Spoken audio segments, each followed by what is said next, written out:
Bueno, le voy a dar a grabar ahí porque ya saben que si no, luego se me va.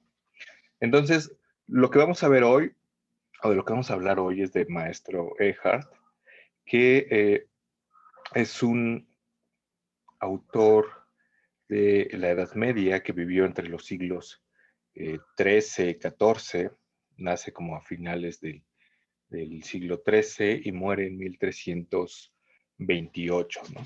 De manera que es más o menos contemporáneo a Maimónides y es más o menos cercano a Ramón Lull, ¿no? Y al igual que en estos dos, tanto Maimónides como Lull, tenemos que por supuesto hay una imagen del mundo atrás, pero también está esta otra cosa atravesada por el aspecto religioso, ¿no? En Maimónides tenemos que se trata como de unificar la filosofía griega y la Torá, o sea, el Antiguo Testamento, de modo que hay como una cierta guía detrás, ¿no? Y esta guía es lo que dice la escritura. De manera que ahí está como muy presente esta cuestión de la escritura. Lo mismo pasaba con Ramón Lull, ¿no? Que en toda esta maquinaria compleja y rara que son las ruedas combinatorias, había de fondo un propósito que además servía a la religión cristiana, ¿no? Al cristianismo en general, que pues recordemos que lo que trataba de hacer Ramón Lull era convertir a los infieles al cristianismo. Entonces tenemos que detrás de esto hay como una visión, eh, una imagen del mundo que está dominada por este factor religioso, que es lo mismo que va a pasar con Maestro Eckhart, ¿no? Eh, pero lo que tenemos aquí, a diferencia de estos otros autores que mencionaba, eran como Cicerón, Macrobio, Plotino, eh, Isidoro de Sevilla, etcétera, que aceptan que hay un alma y que esa alma debe regresar al lugar de donde salió. Lo que encontramos en Maestro Eckhart, a diferencia de ellos, es un elemento místico como más profundo, ¿no? Un elemento en donde el alma lo que hace no solamente es regresar a ese punto superior de donde vino, sino que el alma tiene que fundirse con Dios, ¿no? Entonces es un poco más fuerte. Y si bien está inscrito en este como contexto religioso, Maestro Eckhart era dominico, o sea, era un autor alemán que era dominico y enseñaba en París, en las ciudades de París, en, en la Sorbona. A pesar de que tiene como esta visión religiosa de fondo y como todo este propósito de unirse con Dios, es procesado por herejía. Porque lo que van a decir sus acusadores es que es un personaje que busca saber más de lo necesario.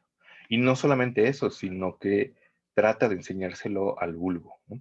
Lo que hace Eckhart es escribir, por supuesto, en latín, está eh, dentro de este contexto universitario del que hablamos hace un par de clases, en donde estos métodos propios de hacer filosofía eran las discusiones, ¿se acuerdan? La disputatio y la cuestión, ¿no? La pregunta que guía esa discusión. Entonces, Maestro Eckhart estaba acostumbrado a estos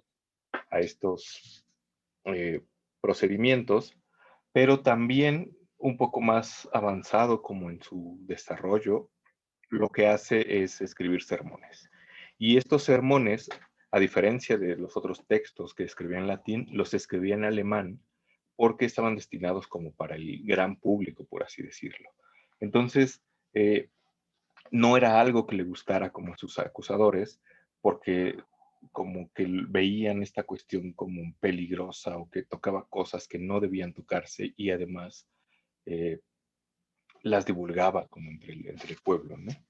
Este, hay- sí, había en la introducción al texto que les pasé, que no está en el texto, decía que más bien, bueno, entre sus acusadores se decía que Eckhart aparecía como un ángel que trataba de mostrar la luz de la divinidad, pero que en realidad lo que hacía era embrollar como en las tinieblas, ¿no? Entonces hay una cuestión ahí como de herejía. Y se acuerdan también que les había contado que en este contexto universitario, evidentemente es muy diferente al que nosotros nos podemos imaginar, porque justamente en la Edad Media ese contexto está dominado por la religión católica, ¿no? O cristiana, bueno, no sé cómo llamarla, como, este, en este momento. Porque, bueno, si saben, el cristianismo en inicio era uno, y después con esta partición del imperio en Oriente y Occidente, se genera como una iglesia católica occidental y latina, y una iglesia ortodoxa oriental y griega, pero eran más o menos como una hasta el siglo XI, en donde hay un cisma, y entonces cuando digo cristianismo me refiero como a estas dos corrientes, porque para el siglo XII, para el siglo XIII, XIV, todavía que estamos con Eckhart, aún no hay este tercer cisma, que es el cisma de la Reforma Protestante, que pues va a partir todavía más el cristianismo, ¿no? Entonces, cuando digo por acá cristianos, pues me refiero como a seguidores de Cristo, por así llamarlo. Entonces, esta cuestión de que la universidad estaba como en la mira de estos censores, ya se había manifestado en un acontecimiento que había sucedido en 1277, ¿no? Eckhart nace un poquito antes, me parece, así que no le toca, pero eh, Eckhart nace en 1260, no le toca estar en 1277 en la universidad en París, cuando el obispo Etienne Tempier lo que hace es retomar una serie de tesis filosóficas y condenarlas por heréticas, ¿no? Entonces lo que hace es retomar como muchas tesis que defendían como los averroístas, tesis incluso de Tomás de Aquino, de Alberto Magno, etcétera. Entonces esas tesis eran como, pues estaban como en la mira, ¿no? Eh, También había habido condenas por herejía a personajes antes que Eckhart, y pues a Eckhart cuando se meten estas cosas raras de la mística y de la oscuridad y la luz, pues cae como en sospechas, ¿no? Lo procesan, pero muere en 1328, un año antes de que se dicte como condena, así que no tuvo como un castigo a la manera en que sí lo va a tener Giordano Bruno, por ejemplo, casi 3 siglos después. Entonces, les decía que tenemos como estos sermones que son, bueno, elegí 3 de los que tenemos en esta recopilación, que estaban dirigidos como al gran público, estaban escritos en alemán y tienen como un tema común, que es el nacimiento de Dios en el alma humana por medio de la gracia. Ese nacimiento de Dios que se da en el alma no puede darse de la nada, sino que se da porque Dios mismo ha puesto algo de él, una semilla, en el alma humana, que es más o menos un poco lo que hemos estado viendo en todos estos autores, ¿no? Esta idea de que el alma está en algún lugar superior, donde ve cosas, donde hay cosas, están allá arriba, y cuando cae a los cuerpos humanos, al cuerpo humano, olvida lo que ve ahí arriba.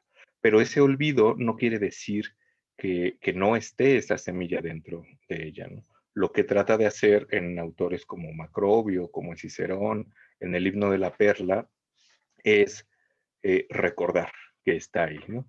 Como potenciar esa semilla que está ahí. De manera que en Maestro Eckhart tenemos esta misma idea en donde el nacimiento de Dios en el alma se da por una potencialización de esta semilla que solamente puede darse por la gracia divina. O sea, no es que de repente brote de la nada, sino que eh, nace ahí por gracia divina, y esta semilla, bueno, si leyeron los textos, se dieron cuenta de que lo que hace Maestro Eckhart es apelar a pasajes de la Biblia. O sea, a pasajes quizá muy fragmentarios y muy cortitos, pero a partir de ahí elaborar como muchas otras cosas.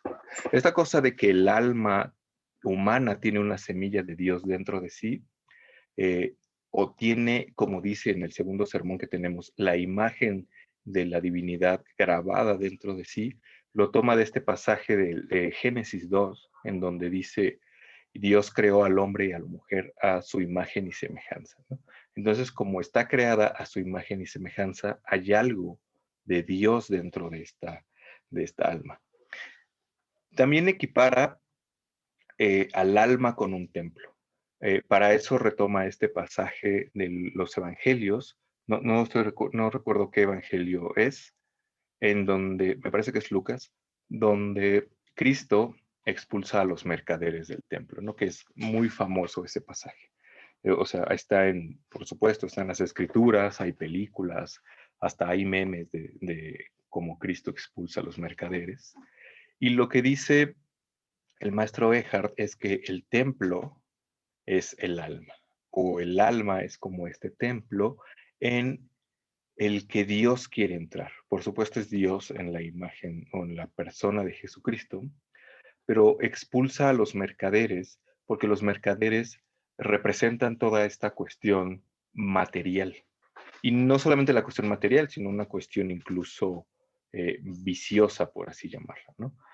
A los mercaderes que comercian con carneros o con estas cosas, los golpea y los saca rudamente, pero hay otros mercaderes que son los mercaderes de palomas que dice que ellos son como buenos, que no es algo como malo, pero que también los saca, ¿no? Los saca amablemente, pero los acaba de sacar porque a final de cuentas son representaciones de la materia.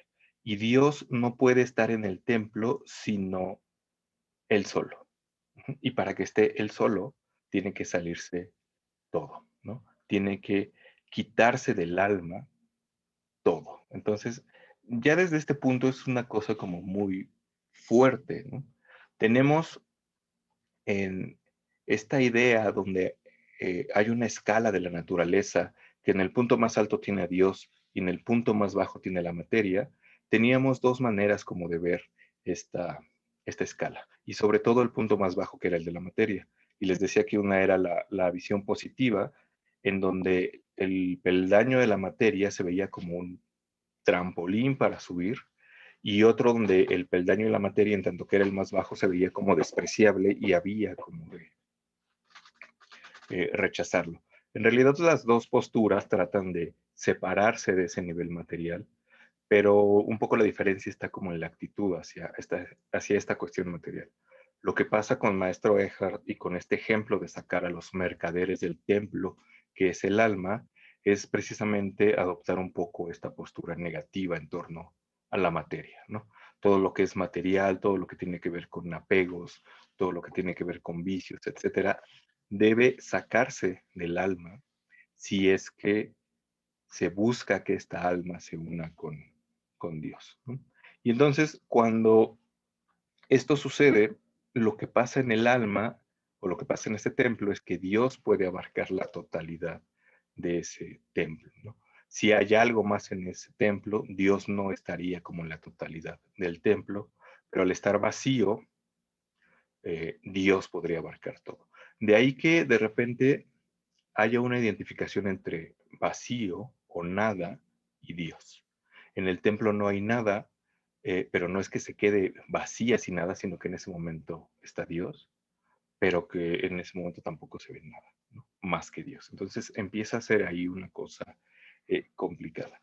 Lo que dice Eckhart es que cuando sucede esto, lo que pasa en el alma es que se rodea de un brillo inmenso, que por supuesto este brillo inmenso no es sino el mismo Dios, y que en este punto el alma retorna a su origen. Uh-huh. Tenemos esta idea como que el alma retorna, pero el alma retorna no a ese nivel medio de las escalas que teníamos, en donde teníamos Dios, intelecto, alma en el medio, las esferas de los planetas y la materia, sino que retorna y se une en su origen más primigenio con Dios, ¿no? Así como con el punto culminante de la escala, que además es su primer origen. Lo cual de cierta manera sigue estando como en consonancia con esta idea de que de Dios se derivan todas estas cosas y al final todas dependen de uno, ¿no? Y lo que dice Eckhart ya en el otro sermón es que si esto sucede, como lo dirán incluso muchos otros místicos, si uno logra tener como este acceso a la divinidad o este brote, no puede comunicarlo, porque la experiencia que se tiene al ver a Dios, que Dios está como en un nivel más allá, no es algo que quepa en el entendimiento. ¿Se acuerdan cuando hablábamos de las sefirot, que son como estos 10 elementos de la mística judía que se van desdoblando desde la divinidad hasta la materia? Y son 10.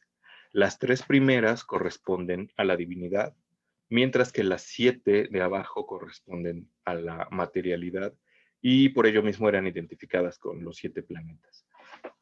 Giulio Camillo, que también retoma como muchos pasajes bíblicos en su Teatro de la Memoria, que es un texto renacentista, dice, en una cuestión numérica rara también, que Moisés, eh, que era considerado como el autor de la Torá, hizo un recorrido cuasi místico, por así llamarlo, y pasó 7 veces por las 7 sefirots inferiores. Lo cual 7 por 7 da 49 y eso le da pie como a la estructura de su teatro que va a construir en 49 nichos donde va a poner imágenes. Pero lo que me interesa ahora es que en este recorrido Moisés no pasa de un cierto punto. Moisés recorre 7 veces las 7 sefirots que están abajo, pero no puede superar el nivel de la divinidad, ¿no? El nivel o esa frontera que nos separa como ese nivel de la divinidad. En estas como posturas místicas, y parece ser que en esta postura del maestro Eckhart, cuando el alma se vacía por completo y se da esta fusión con Dios, parece que sí se puede dar como este nivel, eh, como este cruce de la frontera de la divinidad, ¿no? Pero hay una cosa, porque si recordamos nuestra escala, en donde al principio está Dios y abajo está el intelecto, digamos que esa frontera estaría entre el intelecto y Dios, entre el intelecto y la unidad. Haciéndolo un poco como simplista o reduciéndolo un poco, podríamos decir que Dios está más allá de cualquier eh, comprensión intelectual, por así llamarlo, ¿no? Por más que subamos en esta escala como del intelecto y se puedan comprender las ideas platónicas y se pueda comprender las formas de todo el mundo, que son múltiples y son bellas y están ordenadas, pasar esa frontera supone dejar atrás todo toda esa comprensión, que aparte es una comprensión de la multiplicidad, porque Dios es unitario y Dios es otra cosa. De modo que lo que dice Eckhart es que si esto pasa, esta experiencia que se tiene al cruzar esa frontera es terrible, ¿no? No cabe como en el entendimiento humano, no supera como por mucho, ¿no? Se me acaba de ocurrir un ejemplo, pero se me olvidó en lo que estaba asociando esta idea. Si me acuerdo, lo comento, ¿no? Este, y entonces es una cosa que no cabe en el entendimiento humano y por lo tanto no puede ser comunicado con el lenguaje humano. Ujú. Pensando un poco, de nuevo, en estos cuentos de Lovecraft, si se acuerdan lo que pasa un poco con los cuentos de Lovecraft, es que el supuesto es que hay unos seres como ultracelestes, por llamarlo de alguna manera, que son como medio dioses, medio demonios, etcétera, que vivieron en la Tierra antes. Y cuando entramos en contacto con ello, eso supera por mucho nuestra comprensión, que al final lo que acaba pasando en estos cuentos es que uno se muere o se vuelve loco, que es más o menos lo que pasaría al tener este contacto con Dios. Ya me acordé de lo que les iba a contar, que era un poco sobre los ángeles, ¿no? En esta cuestión de la escala, habíamos hablado un poco como de los demonios, ¿no? Que los demonios eran algo así como los mediadores entre Dios y los hombres. Los ángeles en el cristianismo funcionaban más o menos de la misma forma y por supuesto eran inferiores a Dios, pero aparecían como muchísimo más terribles e incomprensibles de lo que podemos pensar. Por supuesto, si uno piensa en ángeles, piensa en un ser medio andrógino con alas y muy buena onda y muy bonito. O hace como 20 años había una telenovela que se llamaba Serafín, donde Serafín era como un ángel bebé, ¿no? Entonces era una cosa rara, porque lo que hace eso es quitarle como toda esa fuerza que tienen los ángeles, ¿no? En esta escala como angélica, los serafines son las cosas que están más cercanas a Dios y son así, por así decirlo, como los más terribles. O sea, tener una experiencia con un serafín debería ser una cosa así que de verdad volvería loco a uno. En el Evangelio de Lucas, cuando nace Cristo y tienen como esta escena de los pastores que después van a adorarlo, lo que pasa es que un ángel le va a avisar a los pastores que Cristo ha nacido. Y entonces en el texto dice, y los pastores vieron al ángel y tuvieron gran temor, porque un ángel es terrible, ¿no? En latín dice algo así como temieron con un gran terror, no sé, una cosa así como muy compleja. Entonces, si la visión de un ángel, así descrita como en el texto, es terrible y puede ser cuasi incomprensible, el contacto con Dios, la fusión con Dios debe ser también una cosa como incomprensible, ¿no? Que uno de verdad se puede como quedarse en el viaje, por así decirlo, ¿no? Pero entonces, bueno, por supuesto, no podríamos nosotros, en tanto seres humanos, porque somos materiales y estamos pegados todavía a esta cuestión mundana, comprender esa ¿cómo llamarlo? Esa grandeza divina, ¿no? Para hacerlo deberíamos despojarnos como de toda esta materialidad que por supuesto equivale a dejar vacío el templo. Y lo que dice un poco Ehard en el tercer sermón que dejamos es que aun cuando esto suceda, aun cuando yo no me muera en el intento y aun cuando vacíe mi alma y aun cuando logre tener este contacto místico, no vería nada. Porque al ver a Dios lo que pasa es que estoy viendo la nada, ¿no? Y pone este otro pasaje de los evangelios en donde hay un personaje que se llama Saulo, que dice que esta luz lo rodea, lo tira y se levanta con los ojos abiertos, que esta metáfora como de los ojos abiertos es el equivalente como al templo vacío, pero aun cuando se levanta con estos ojos abiertos, no ve nada. Y este no ver nada equivale a ver a Dios, ¿no? Y pone como cuatro opciones, ¿no? Dice que esta nada era Dios, o sea, la nada es igual a Dios, no veía a nada sino a Dios, o sea, solo veía a Dios, en todas las cosas veía a Dios, o sea, al ver a todas las cosas veía a Dios, o al ver a Dios veía todas las cosas como una nada, ¿no? Lo cual equivale básicamente a decir que no veía nada, ¿no? Y es una cosa como bien fuerte esta cuestión mística, porque si se dan cuenta ya no solo tenemos como esta cuestión terrible de unirnos con Dios, sino ver nada o no ver nada equivale incluso a haber dejado atrás nuestra propia personalidad, ¿no? Implica como haber vaciado el alma en términos humianos, por ejemplo, de todo este haz de percepciones, de todos estos recuerdos que nos conforman o que nos dan identidad personal y fundirnos con la totalidad o con la nada, ¿no? Es como esta metáfora en donde la unión mística supone eh, fundirme con el mar que es Dios, siendo yo una gota de agua.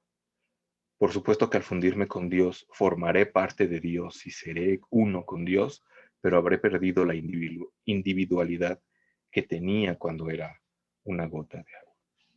Entonces es una cosa así como muy bonita, muy compleja, muy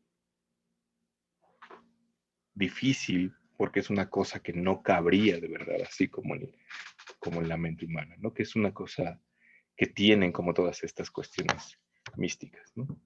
Y entonces tenemos por ahí estas ideas en donde cruzando esta frontera, esta cosa que es la nada es el equivalente al todo, esta cosa que es la luz es también el equivalente a la oscuridad, porque, como vamos a ver un poco con Nicolás de Cusa la siguiente semana para cerrar esto, es que cuando se cruza esa frontera entre la multiplicidad que hay acá abajo y la unidad que hay ahí arriba se funden como todos los contrarios, ¿no? O sea, todos los contrarios y todos los opuestos se vuelven como uno solo, porque solamente puede haber opuestos si hay multiplicidad, solamente puede haber caos si hay multiplicidad, y en este nivel que es como divino, solo hay unidad, ¿no? Y en tanto que hay unidad, no se podría ver nada más que esa unidad, ¿no? Más que esa divinidad, o todo se vería compactado en esa divinidad, ¿no? Lo cual es una cosa así complicada. Y esta cuestión de Maestro Eckhart, esta cuestión mística, se parece también a algunas otras posturas místicas y algunas no tan místicas. Y pensaba, por ejemplo, no sé si conozcan a la teología negativa de Pseudo Dionisio el Areópagita, ¿no? Que también es un personaje medieval, pero escribió así como firmando y diciendo que a él había conocido a San Pablo en el monte Areópago en Grecia y por eso se llama Pseudo Dionisio el Areopagita. Y entonces, así como resumiendo, decía que para conocer a Dios no lo podemos conocer de manera directa. No podemos conocerlo en sentido positivo, diciendo cosas de Dios, sino que a lo mucho lo que podemos hacer es decir que no es Dios, quitarle como atributos a Dios, que sería como este ejemplo de eh, pelar una cebolla, quitarle las capas a una cebolla, y cuando quitemos la última capa de la cebolla, lo que tendremos es el conocimiento de Dios. Que si ustedes han hecho algo parecido, así en un rato de ocio, pues por supuesto sabrán que si uno le quita todas las capas a una cebolla, se queda sin nada, ¿no? Y es exactamente lo mismo. Cuando yo no puedo decir o tengo que quitar las cosas positivas que tengo que decir de Dios, al final no me queda nada que decir de Dios, ¿no? Que es de nuevo esta idea de la inefabilidad, de algo que no se puede decir de Dios. Por eso es una teología negativa, ¿no? Tenemos de nuevo esta cuestión que es una luz tan oscura que nos ciega y no nos permite ver nada.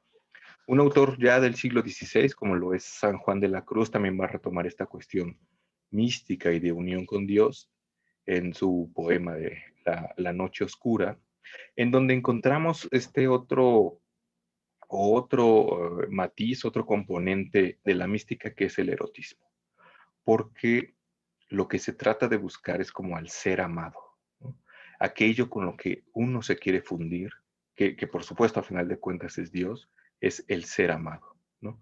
Y tenemos como esta equiparación entre el ser amado como a nivel erótico, a nivel como divino, que es que es algo que, por ejemplo, también se retoma en el Cantar de los Cantares, que es un texto del Antiguo Testamento que si no lo han leído es una cosa así como medio erótica, donde la esposa habla y desea a su amado, ¿no? Y tiene ahí como varias cosas, ¿no? Y es bien interesante porque, retomando como estas cuestiones que no son tan místicas, Giordano Bruno, igual contemporáneo de San Juan de la Cruz, retoma de nuevo este texto del Cantar de los Cantares, en especial un versículo del capítulo 2, versículo 3, que dice, me senté a la sombra de aquel a quien yo deseaba. Lo interesante de Bruno, que Bruno no es un místico, a diferencia de San Juan, a diferencia de Maestro Eckhart, es que no se da una unión con Dios, ¿no? Lo más que se puede hacer en Bruno, y bueno, si están aquí el siguiente semestre hablaremos un poco de eso, es sentarse a la sombra de esa luz divina. No se puede cruzar esa frontera, sino lo más que se puede hacer es obtener una disposición del alma lo más parecida a esa unidad divina, pero no se puede hacer como ese cruce. Pero en Eckhart, en San Juan, en algunos otros, sí se puede, y cruzar esa frontera implica no ver nada, ¿no? Es así como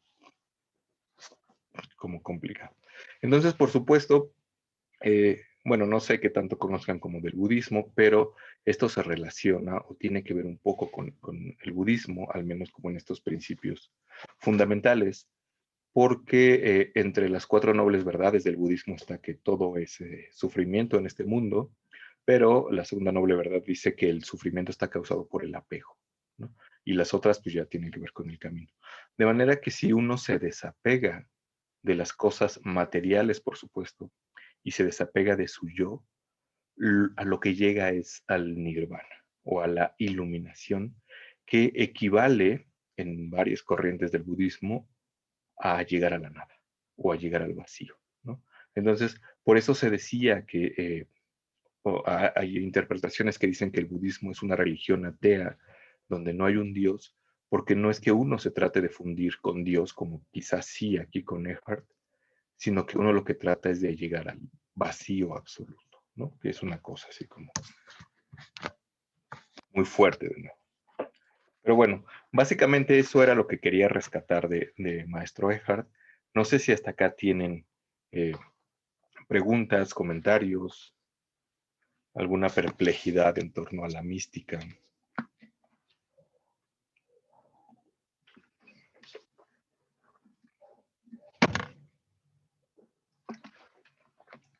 ¿No? Sí, yo tengo una pregunta. Sí. Este, o sea, después de este encuentro con la divinidad en Meister Eckhart, hay un retorno, o sea, un retorno aquí a la Tierra. O sea, No estoy... Sí, sí, sí, dime. después de este vaciamiento que, que se supone que uno debe de hacer, ¿hay forma de retornar aquí a la Tierra o qué pasa después de ese momento de iluminación? Bueno, no estoy completamente seguro de lo que diga Eckhart, porque por lo menos en los textos que tenemos aquí, no está como del todo explícito. Pero es que es complicado, ¿no? Porque parece que dice que si uno tiene este contacto, no lo puede comunicar, y ese no poderse comunicar supone que hay como un regreso, ¿no?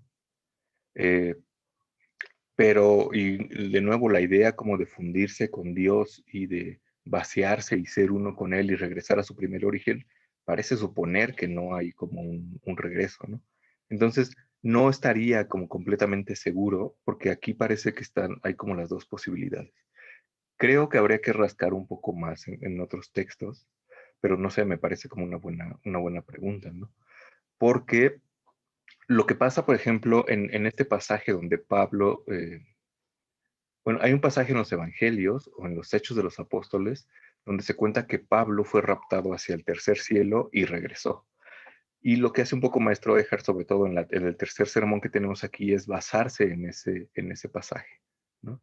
Que dice que fue raptado, la luz lo envolvió, no vio nada y entonces luego regresó. Entonces parecería que a partir de ahí sí se puede hablar como de una ida y un regreso, ¿no? Como de tener como un contacto por acá, regresar, pero no poder decir nada. Y al mismo tiempo podríamos decir que habría como un ascenso que es absoluto, en donde si te vas, pues ya, te fuiste y ya no regresas. Pero no sé, o sea, habría como que rascar más. Es lo que me parece a mí a partir de lo que conozco y de lo que tenemos al menos en estos textos.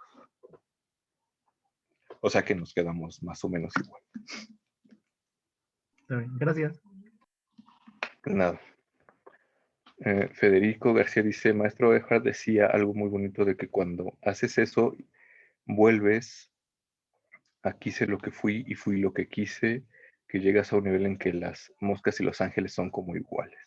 Sí, no, porque está esta idea en donde eh, cruzas esta frontera en donde ya no hay distinción entre todo lo que hay abajo y todo lo que tiene jerarquías ahí abajo, y todo es igual a todo, ¿no? En Bruno, por ejemplo, que les digo que no es un místico, pero se parece un poco a esto, y que habla como del infinito, no en cuestiones místicas, dice que uno está tan cerca del infinito siendo un ángel que siendo una hormiga. O sea, no hay como diferencia, ¿no? Entonces, más o menos se parece. También dice que morir es vaciarse y vaciarse es uno con Dios. Ajá. Y aquí estaría de nuevo esta cuestión, ¿no? De que si morir es vaciarse y vaciarse es uno con Dios, parece que pues ya no regresas, porque si estás muerto, pues. Pero también tenemos esta otra cosa de que el solo hecho de morirte no te garantiza que te unas con Dios, ¿no? Porque de nuevo parece que tienes que hacer como todo este proceso de vaciamiento, todo este proceso que ya decía Platón y Cicerón, como de cumplir con tu propósito como ser humano para que cuando mueras llegues allá. Digo, no es algo que esté al menos en estos textos, pero seguramente se puede como rastrear. De igual manera, en el budismo, por ejemplo, la iluminación, por ejemplo, lo que le pasa al Buda, a Siddhartha Gautama, es que tiene la iluminación y regresa, pero tiene como esta opción de no solamente quedarse en el nirvana, sino tener el paranirvana, que es como ya. Y lo que hace es regresar, ¿no? Para poder predicar la palabra, por así decirlo. Entonces, no sé, creo que hay como esas dos opciones. Entonces, me parece que fue una buena pregunta y de ahí podrían salir como muchas, muchas cosas. Pero bueno, no sé si hay alguna otra.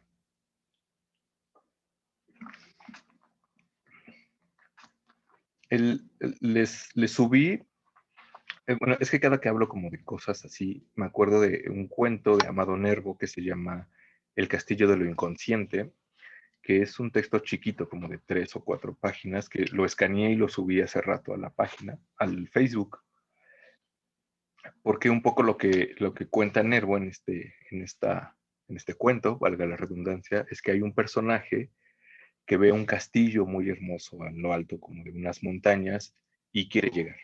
Y lo que pasa es que en el camino pues se va raspando, se va lastimando, va sangrando, o sea, lo cual simboliza por supuesto este esfuerzo que uno tiene que hacer para, en palabras del maestro Eckhart, vaciar el templo que es el alma. Y una vez que llega a la puerta bueno, ese es de spoiler, ¿no? Pero ni modo. Una vez que llega a la puerta, pues ya toca y quien le abre le dice que si de verdad quiere entrar, porque eso supone cruzar esta frontera de la que hemos hablado y al menos aquí, si cruzar esta frontera supone ya no regresar, ¿no? Y ya no regresar supone perder su individualidad, ¿no? Entonces, es una cosa ahí como complicada. Se los dejo, bueno, está por ahí por si quieren verlo. Y en el video que subí hace rato, que no sé si lo vieron, lo que puse es que ya no salió mi carota y salí yo ahí hablando como loco, sino que puse una fotografía de Hiroshi Sugimoto que me gusta mucho y que hablaremos de ella, es como la clase que viene, porque lo que hace Hiroshi Sugimoto es tomar fotografías de los cines, pero tomar una fotografía en donde se vea la totalidad de la película, que es más o menos lo mismo que ver todas las cosas como una o ver en la unidad todas las cosas. Y no se ve nada, ¿no? Lo único que se ve es la pantalla en blanco, porque ahí estaría la totalidad como de las cosas. Pero bueno, sobre eso hablaremos la semana que viene que cerramos con Nicolás de Cusa. Y les dejé por ahí igual como complemento un texto de Ernesto Priani, que es un texto también muy chiquito que se llama Diálogo místico entre Ramón Lull y Pseudo Dionisio, en donde habla un poco justamente de esto, ¿no? De cómo cuando uno trata de ver a Dios, quizás se encuentra como en la niebla y en la oscuridad y se busca al amado, etcétera. Entonces, como complemento, ahí está. Eh, creo que puede funcionar. Entonces, esas cosas están por ahí en el Facebook y en la carpeta de Drive del Classroom. No sé si haya como alguna otra cosa que quieran comentar, preguntas, dudas.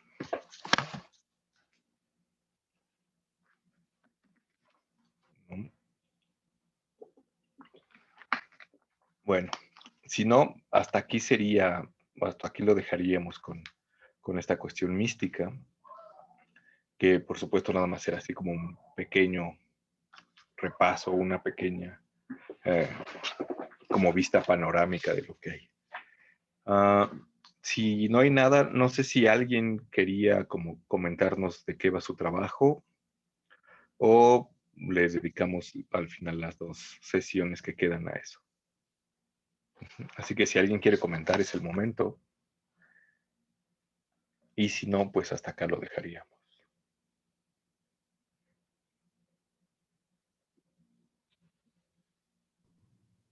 Yo quisiera comentarlo la próxima clase.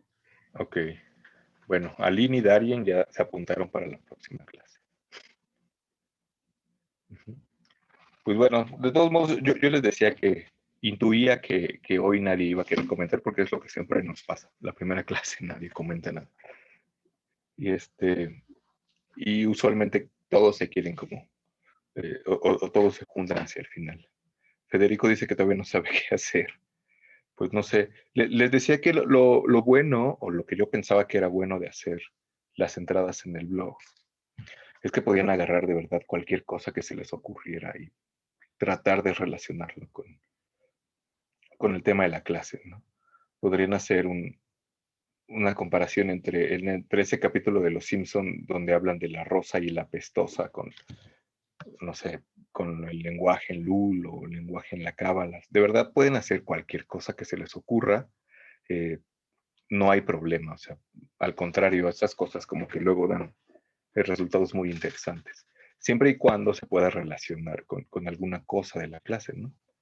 Eh, Supongo que ya he dejado por ahí el blog, pero igual pego la liga de nuevo por ahí para que vean qué cosas hay, entonces vean que es como muy libre, pueden hacer de verdad cualquier cosa. Ujú. Entonces, Profe, bueno, sí, sí, Aline. no quiero ser repetitiva, pero los tres, las tres entradas del blog son tres temas distintos a tratar. Eh, Eso depende. Si quieres hacer tres distintas, puedes hacerlo. Normalmente los chicos cuando entregan hacen tres cosas diferentes, pero si quieres hacerlas interrelacionadas, también se puede. O sea, eso es igual libre, ¿no? Ah, ok, entonces podría como ocupar un mismo tema para las tres entradas. Ujú, sí, Ok, ujú, gracias, profesor. sí, sí, por eso no hay ningún problema. Por ejemplo, el semestre pasado alguien hizo tres entradas sobre Botticelli, o sea, y las tres tenían como cierta unidad, pero pues cada una le tocaba como una cosita por separado, ¿no? Y hay quien hace pues, una entrada de una cosa, una entrada de otra de otra, y pues, está bien, no hay ningún problema por eso. Pero bueno, entonces no sé, Federico, que aún no sabe qué hacer, pues tienes 2 semanas para pensar qué hacer y escribir, ¿no? Pero bueno. Bueno, entonces, si no hay nada, si no hay otra duda técnica o de estas cosas, pues ya, nos veríamos, lo dejaremos acá. Nos vemos la siguiente clase, que igual será como breve. Vamos a hablar un poco de Nicolás de Cusa, cerrar un poco con esta cosa y bueno, si Aline y Darien tienen a esto para presentarnos, pues vemos esto de las presentaciones.